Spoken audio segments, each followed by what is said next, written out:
maybe the best college football weekend in the last 5 to 10 years. When you talk about big games delivering start to finish, there was something in every window of the day. What a weekend in Aggieland for us and Outkick and Fox going into the game. I mean, we hosted the show on Friday. We were not expecting much of a game. Well, you're expecting to watch good games elsewhere. We expected a great atmosphere, not much of a game. But based on what Texas A&M had done and the dominance of Alabama the week prior when we watched them destroy Ole Miss, and this was the opposite. The Aggie defense was able to force some turnovers in the first half. They led 24-7. Zach Calzada has a legendary performance. And we got down to the sideline at halftime, and he's warming up, and they're up 24-7, and I tweet out and tag Chad on this, and I said, this guy needs a big second half, because I went going down on the sideline for the second half. I was expecting Alabama to come back and roll them. I got on FanDuel and took the second half line. The whole game for Bama. You were probably expecting Bama to win and expecting Bama to get back into the game, which they did. You know, they had the 7-point lead. They had the block punt. A&M responded with the kickoff return for a touchdown. And then Alabama takes the lead. They get the 2-point conversion. Saban comes off the sideline fired up. Calzada gets the football back. The run game was efficient, and they drove down the field for the game-winning score, and the field goal is good. What an atmosphere at Kyle Field, Chad. It was incredible, and it wasn't just on Friday's show we were talking about how Alabama was going to manhandle A&M. Saturday in Aggieland, we're talking about it on Outkick the Tailgate. That was all of our predictions that it wasn't going to be close. We were picking Alabama to cover, and lo and behold, Zach Calzada turns into Steven Garcia of South Carolina circa 2007. How long was he out after he got hurt? Well, they scored a touchdown on that pass, so he didn't miss any time. Alabama got the ball with 3 out, and he was back in the game. They scored a touchdown. Everyone realized, Aggie fans beside us were watching the ball, touch a great throw, great catch, and he hurts his ankle, and he's limps off during, and Jimbo Fisher was chatting with him as he was walking off, and I looked at everyone we were with, and I said, he just said he's coming back into the game. They took him into the tent. Jimbo Fisher went into the tent with him.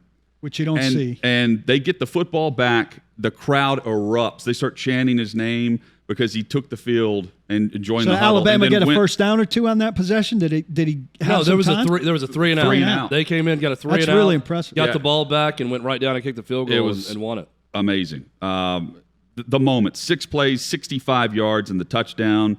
And that set up that final possession where they go down and get the field goal. Here is the scene from Kyle Field where they storm the field, and when number 1 goes down, as Texas A&M gets revenge, Billy Lucci told us, based on last year's result, everyone had circled this game. This was the moment that they did not expect to happen, and it did. The crowd went crazy, which, look, Aggieland lives up to expectation on game day and game night. And this scene is something I'll never forget. Chad, you were down on the field as they stormed the field, and Lucci told you to keep your head on a swivel. Yeah, and I could talk about, we're going to show that as well for those watching. But Lucci looked back. He was giving me the fist bump after every big Aggie play.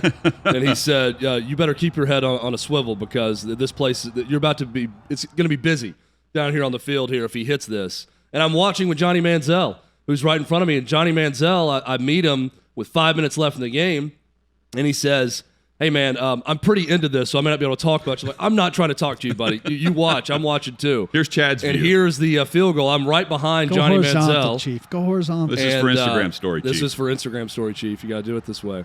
So then the people take the field, as you see. And, look, it was madness. I was expecting more of a trample situation, but remarkably, no one really got all that close to me. They know to give you your space. Yeah, they gave me my space.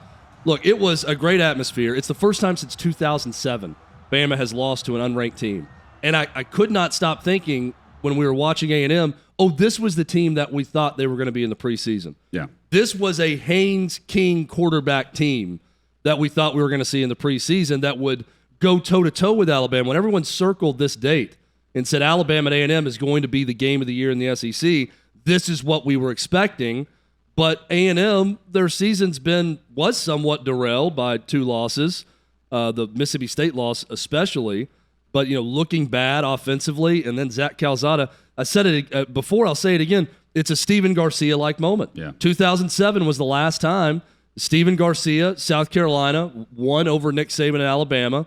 Steven Garcia is never going to have to buy a drink in Columbia, South Carolina.